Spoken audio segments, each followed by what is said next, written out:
جی دوستو، السلام علیکم۔ آپ دیکھ رہے ہیں کلائڈوسکوپ اور میں ہوں عبدالباسط۔ ہمارے وزیر خارجہ نے اور اس سے پہلے ہمارے وزیر اعظم نے ایک ایسا بیان دیا ہے جس پہ مجھے قدر حیرت بھی ہے اور تھوڑی بہت پریشانی بھی۔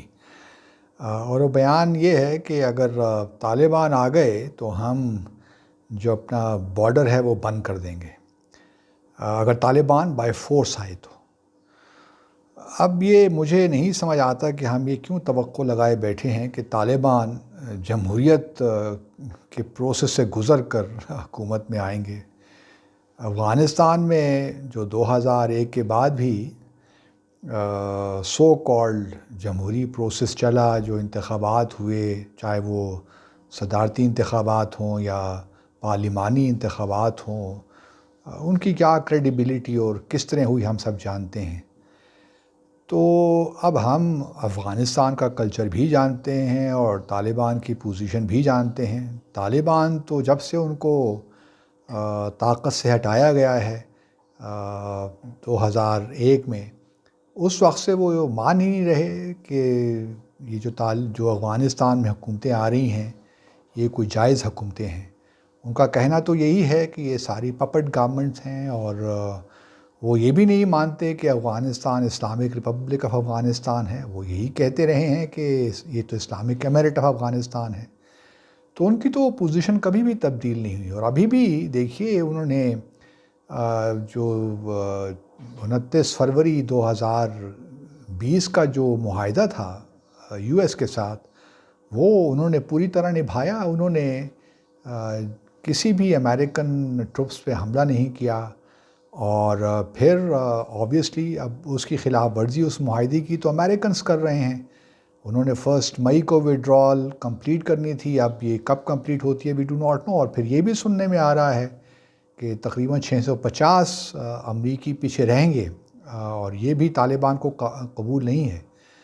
تو ہم کیوں ایسی سگنلنگ کر رہے ہیں کہ ہم طالبان اگر آئیں گے تو کوئی بہت بڑا مسئلہ ہو جائے گا، اور یہ ہے کہ پاکستان کو بارڈر کلوز کرنا پڑے گا۔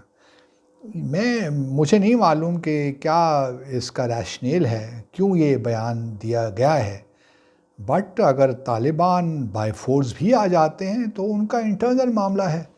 ہم نے تو بہت کوشش کی کہ تمام افغانز کے درمیان کوئی ریکنسلیشن ہو جائے، کوئی نیشنل یونٹی گورنمنٹ بن جائے۔ اگر وہ نہیں ہو سکا تو اس میں پاکستان کا تو قصور نہیں ہے، اور پاکستان کیوں ایسے بیانات دے رہا ہے کہ یہ تاثر ملے کہ ہم طالبان کے خلاف ہیں۔ یہ بھی ہم سب جانتے ہیں کہ ابھی دیکھیے نا، پچھلے 16 سالوں میں بھی کیا ہوا افغانستان میں، کون سا تھا کہ پیس آ گیا، امن آ گیا وہاں پہ۔ اگر امن آ گیا ہوتا تو بہت اچھا ہوتا، لیکن ہم دیکھ رہے ہیں کہ ابھی بھی، اور ہم یہ کہتے بھی رہے ہیں پہلے ماضی میں، کہ جو کابل گورنمنٹ ہے اس کی ریٹ تو کابل سے باہر ہے بھی نہیں، اور کابل میں بھی کچھ علاقوں میں ہی ان کی ریٹ ہے۔ تو اگر طالبان نے طاقت کے ذریعے افغانستان کے بیشتر علاقے میں اپنی ریٹ قائم کر لی ہے تو اس سے ہمیں کیا اعتراض ہو سکتا ہے؟ ہم نے طالبان کے ساتھ ان کو بہت کنونس کرنے کی کوشش کی، جو تھوڑا بہت بھی ہمارا اثر و رسوخ تھا ہم نے وہ استعمال کیا، لیکن افغانستان کے اپنے اندرونی ڈائنامکس ہیں، اور اگر وہ ڈائنامکس انٹرا افغان ریکنسلیشن کی طرف نہیں جاتے تو اس میں ہمارا کیا قصور ہے؟ ہمیں کیوں بارڈر بند کرنا ہے؟ اگر یہ وجہ ہے کہ ہمیں مزید افغان ریفیوجیز نہیں چاہیے، مہاجرین نہیں چاہیے، تو چلیں میں مان لیتا ہوں، لیکن ہم نے تو بارڈر فینسنگ ہماری تقریباً اب کمپلیٹ ہو چکی ہے، تو وہ بھی اتنا خطرہ نہیں ہونا چاہیے کہ افغان۔ اور پھر میں سمجھتا ہوں کہ سول وار اگر یہ جلد ختم ہو جاتی ہے، اگر طالبان جلد کنٹرول کر لیتے ہیں، تو پھر افغان ریفیوجیز کا بھی کوئی خطرہ نہیں ہے، کیونکہ بہرحال ہم نے دیکھا ہے ماضی میں کہ جب بھی طالبان کی وہاں حکومت رہی ہے 1996 کے بعد، وہاں پہ ایک بائی اینڈ لارج امن کی فضا تھی۔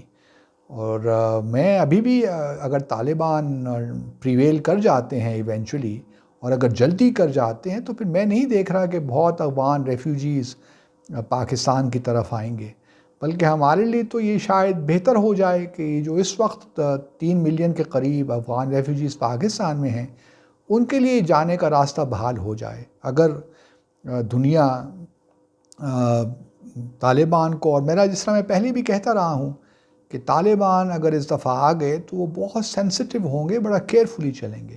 جہاں ایک طرف وہ چاہیں گے کہ ان کی جو موومنٹ ہے یا جو طالبان کی ایک آئیڈیالوجیکل موومنٹ، پولیٹیکل موومنٹ ہے، وہ اس کو مینٹین کریں. دوسری طرف وہ یہ بھی چاہیں گے کہ ان کو بین الاقوامی طور پہ پذیرائی ملے اور دنیا ان کی ہیلپ کرے تاکہ وہ افغانستان کو دوبارہ بہتر طریقے سے بلڈ کر سکیں.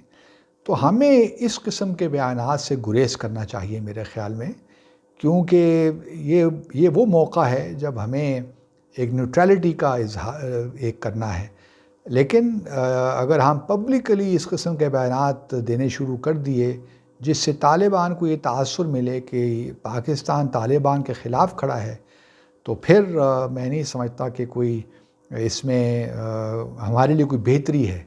گو کہ طالبان اپنے طور پہ، جس طرح میں نے پہلے بھی کہیں عرض کیا کہ بھارت چونکہ اب طالبان کے ساتھ انگیج ہو گیا ہے، ان کا ایک کانٹیکٹ اسٹیبلش ہو گیا، تو طالبان بھی چاہیں گے کہ بھارت کے ساتھ بھی تھوڑی بہت انگیجمنٹ ہو تاکہ پاکستان کو انڈر پریشر رکھیں. تو یہ ساری باتیں ساتھ ساتھ چلیں گی. اگر ہم نے یہ بیان اس لیے دیا ہے کہ طالبان کو تھوڑا بہت ان پہ پریشر ڈالیں کہ وہ ریکنسلیشن کی طرف جائیں یا ان کا جھکاؤ بھارت کی طرف نہ ہو، تو یہ باتیں آئی ڈو ناٹ نو کس حد تک یہ پازیٹیو ہو سکتی ہیں.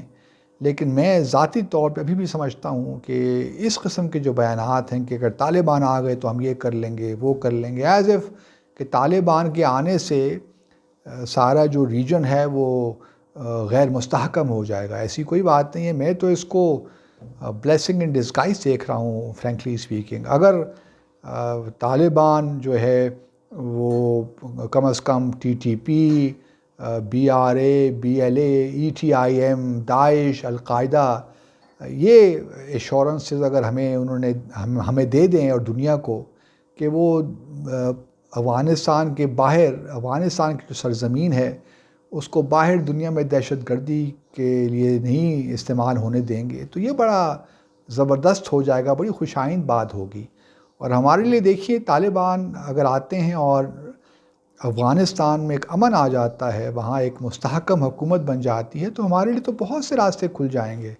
پھر تو ہم جو ہے جو کنیکٹیویٹی کے ایشوز ہیں، ریجنل کنیکٹیویٹی کے ایشوز، وہ بھی ٹھیک ہو جائیں گے. تو میں نہیں سمجھتا کہ ہمارے وزیر خارجہ کو اس قسم کا بیان دینا چاہیے تھا. بعض چیزیں کہنے کی نہیں ہوتی، لیکن نہ جانے ہم کیوں ہر چیز پہ تبصرہ کرتے ہیں. اور پریس کانفرنسز کرنا تو اب یہاں پہ ایک رجحان سا بن گیا ہے. ہر ویکینڈ پہ ہمیں ایک پریس کانفرنس ضرور سننے کو ملتی ہے. Thank you very much.